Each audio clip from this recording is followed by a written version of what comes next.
thanks to Gabrielle Lira for coming on with Compass Realty. I thought she was very interesting. Learned a lot in just that half hour there. And yeah, this market, it is crazy. All right, we're going to shift gears now.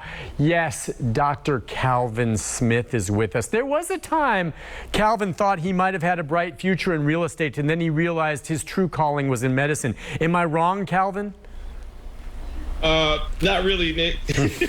You know, honestly, the way it's looking right now, real estate might actually be the better fit for me. The way things are going with the vaccine and the virus. I know. I am glad that you are in medicine, and I'm glad you're joining us this morning. Listen, all right, we know a lot has gone on just within the past 24 to 48 hours, and I just want your observations, what you'd like to share with us, what you saw about the whole situation with regard to vaccines, and not just COVID vaccines, but the education and just there's going to be no messaging on this as we go back to school, and just the importance. I have always believed that vaccinations, going back for everything from smallpox to scarlet fever and everything, are considered to me one of the handful of the greatest achievements in human history in terms of saving lives, and we're talking millions of lives.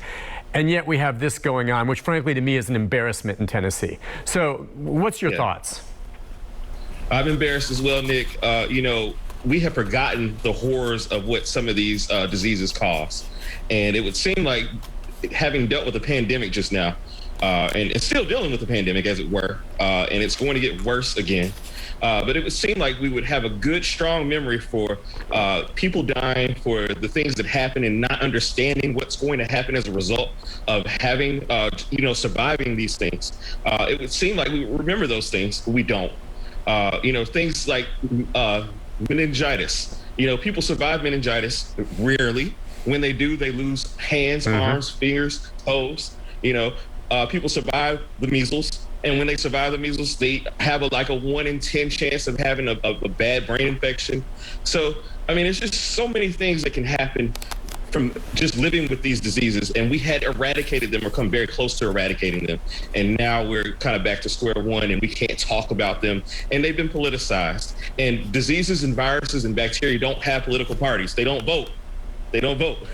It's ridiculous to me. The science is what it is. It's been studied by people for thousands of years. We've made so much progress in that sense, and now people are treating it like it's a myth, like it's a storybook fairy tale. And right now the ending is very bad. Yeah, I mean, that's my concern on this. And we hear about this variant. There are some. I have a friend of mine who says, listen, there's a bunch of people out there right now that aren't getting it. I got mine. Everyone I know has gotten theirs. If they don't want to get the vaccine for COVID and they get sick and die, that was their choice. See ya. Now, I don't feel the same way. I don't want to see anyone sick. I don't want to see anyone die. But there's that kind of anger out there. But I do think it goes beyond just that. I mean, you and I are vaccinated. I don't want to see someone who's not vaccinated get sick and die, certainly. But if they do get sick, I'm going to say, look, you had a means to prevent this. But it goes beyond that. How can this affect all of us, including you and I, if there's these individuals that continue to refuse to be vaccinated? Well, eventually, what the Delta variant has shown us is that this virus is very resilient, can change forms, will change forms. Eventually there's going to be a form that is going to be very resistant to the vaccines. The way that things are going right now, the vaccines are still very effective against the Delta variant. And I want to be very clear about that, because 99% of the people who are in the hospital and dying from COVID right now are unvaccinated. But that can change depending on how long we let this virus stick around. Okay, so the point is, even though you and I are vaccinated, these folks who aren't will get it. They'll become basically incubators for a mutating virus that then could be spread from them back to people like you and I who are vaccinated, and the vaccine may not be as effective against it, which again means we're going to have to scramble to come up with a booster, correct? Correct. I mean, I don't want to say that that's a 100% possibility, but there's a very strong chance that something like this could occur with an unchecked virus of this nature. Yes. What are we hearing then about this? Okay, the new variant that's about, it's the latest one that we see is taking hold in this country that's a little more contagious? So the Delta variant is the one that right now that is the predominant strain. Okay. And it was originally seen in India. You may recall a few weeks ago, or maybe about a few months ago, my timeline is getting kind of squished, but they had a very bad incidence of COVID in India, and a lot of people were dying really quickly. And that strain of COVID came out of India and is now the predominant strain here in the United States. Okay. And so are we going to need a booster for that? You see you and I getting a booster in 3, 4, or 5 months? So, if you had asked me a few months ago, Nick, I would have said it's looking very likely that we would have to have a booster. But it appears that the vaccines that we have right now are very robust in terms of the response, even now, even 6 to 9 months later. Based on the research was projecting that 9 months afterward to about a year, we would need a booster. But it's still very, very effective and still very strong. There are breakthrough cases where people will have COVID and not really have very severe symptoms. But it's looking like, if there is the need for a booster, it's going to be a little bit further out as it stands right now. Do you still wear a mask in any certain situations? Is there still in your mind a benefit to that in certain scenarios? I'm gonna be completely honest with you, Nick. I try to wear a mask as often as possible. Certainly when I go grocery shopping, and I feel kind of like an outcast, a freak of some sort, because I'm usually the only person other than the workers in these places that wears a mask. A lot of other places that I go, especially if I know the clientele or I know the people there, I'm not masked up.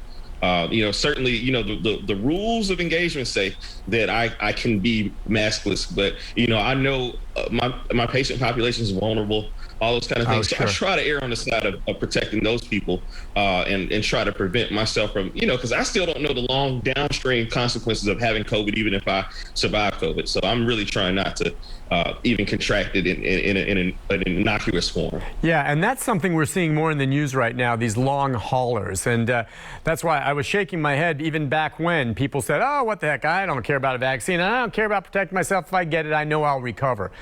And I'm like, how short-sighted is this? First of all, you might have a real battle with it, right? But now we're hearing about these long haulers who had it, more or less recovered. But I have my wife's cousin had it well over 6 months ago, was exposed and got sick, and he just had to go to the doctor again yesterday because he's having some real lung issues that have never gone away or that resurfaced. And I'm like, I still wonder if 10 years from now you may have no symptoms and then all of a sudden something crazy pops up that we just don't know. Why would you want to risk that by saying, oh, I'll recover from COVID, I'll be fine? Wrong. When we say, okay, hang on, I'm sorry, I just keep talking here, but when we say, doctor, that people had COVID and recovered or didn't die and they don't, that doesn't mean it's behind them if they had it, does it? No, it doesn't. Unfortunately, it doesn't. And, we just don't know enough about it right now. And this could all be overblown, but it could not. We don't know yet. That's that, and like you said, it's a risk. Why even take the chance? It's like playing Russian roulette. Right. You might not have a bullet in that chamber, but guess what? There might be a bullet there. And why even have the gun to your head and play around with it? Yeah. And any little thing can be grabbed. As you said, this becomes politicized and maybe scare people into not getting the vaccine. And unfortunately, with Johnson & Johnson, there was that report that it's related to a very rare condition in some people. And, because of that, Johnson & Johnson, were they recalling some or were they just researching back again some of their doses to make sure they're safe? Yeah, they were just researching. They didn't recall. Okay. And they were actually vindicated by the studies, and it's actually back out. And for the vast majority of patients, it's completely safe. Again, we were talking to 7 people out of 7 million. Yeah. So, I just keep seeing, occasionally on my Facebook page, just what I think is just ignorant statements from someone like, well, I have a choice between, an untested, not FDA-approved vaccine that, might kill me, or I could take COVID where I'll recover from. I see this crap. Misinformation, Nick, is the biggest obstacle to what we're doing right now. Misinformation, information that is partially true, or might have 1% of truth in it. But unfortunately, with the internet and the way things are right now, things get wheels, and people believe what they want to, the things that they enjoy believing. And fact is no longer as strong as it was. Yeah. All right, listen, we have to take a break on that, Doc. When we come back, we'll take a few phone calls, cover a few more bases. I like your backdrop. Is that just a screen backdrop, or are you really outside? That is a wonderful screen backdrop provided to me by Dr. Raul Mahari at Meharry. So I appreciate her. It looks really good. It looks good. All right. We'll be right back, Dr. Smith. Stand by, all right? We'll take a break and come right back with more after this.